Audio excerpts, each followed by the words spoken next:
Hello and welcome to my YouTube channel CA dreamers. आज हम बात करेंगे गवर्नमेंट ऑडिट के बारे में।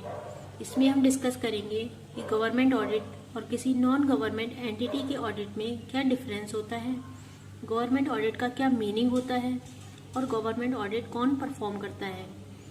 सबसे पहले बात करते हैं कि गवर्नमेंट ऑडिट और किसी नॉन गवर्नमेंट एंटिटी के ऑडिट में क्या डिफरेंस होता है।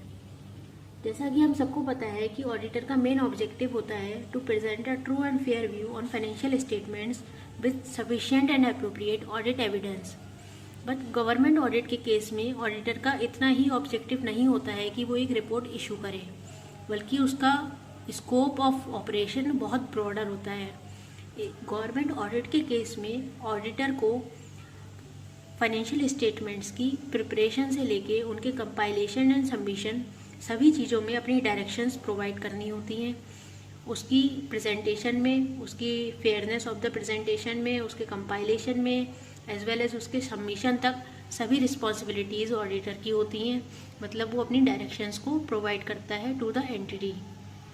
अब बात करते हैं गवर्नमेंट ऑडिट के मीनिंग के बारे में। गवर्नमेंट ऑडिट में भी defined as objective, systematic, professional and independent examination. ये एक objective, systematic, professional and independent examination होता है of the financial, administrative and other operations of a public entity for the purpose of evaluating and verifying them. किस चीज़ के purpose के लिए होता है?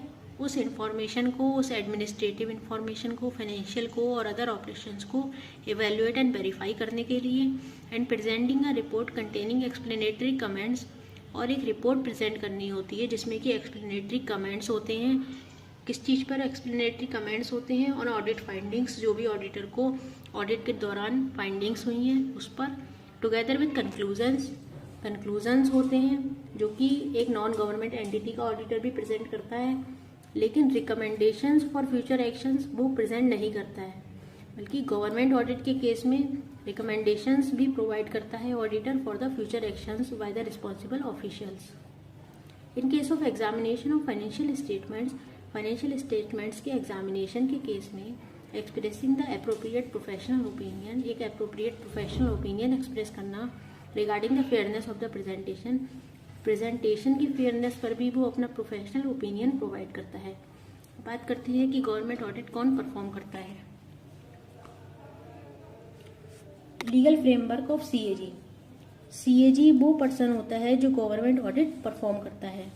सीएजी को कौन अपॉइंट करता है? CAG is appointed by the president of India. CAG को प्रेसिडेंट अपॉइंट करता है for a period of 6 years।